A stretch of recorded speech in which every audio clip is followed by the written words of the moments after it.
Well, President Trump is preparing for a high-stakes summit in China this week as he's just now rejected another proposal from Iran to end the conflict in the Middle East. And President Trump has appeared optimistic about his meeting with Chinese President Xi, even as he called Iran's response totally unacceptable. NBC's Gary Grumbach reports with more from Washington.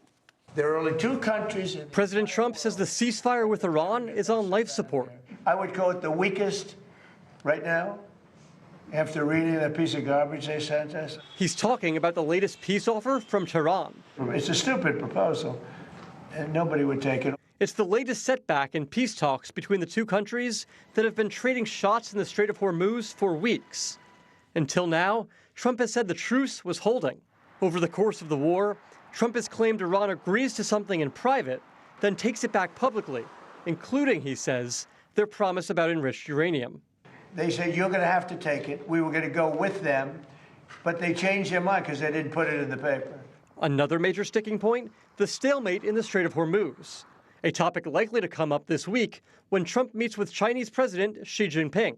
No country buys more of Iran's oil than China. The U.S. blockade on Iranian ports testing the delicate relationship between the U.S. and China. I have a great relationship with President Xi. And I think you can see that with the fact that in Hormuz, they get a big percentage, 40% of their oil from Hormuz. Here in the U.S., oil and gas prices have skyrocketed since the war began. A gallon of regular gas now more than $4.50. The president asked today whether he would suspend the federal gas tax to ease the price at the pump. Yeah, I'm going to reduce until let me tell you, as soon as this is over with Iran, as soon as it's over, you're going to see gasoline and oil drop like a rock. But suspending the tax, about 18 cents a gallon, takes an act of Congress. Democratic Senator Richard Blumenthal says he will be introducing a bill to do just that. We need to suspend the excise tax to give consumers some relief and to help our economy during this period of extraordinary disruption.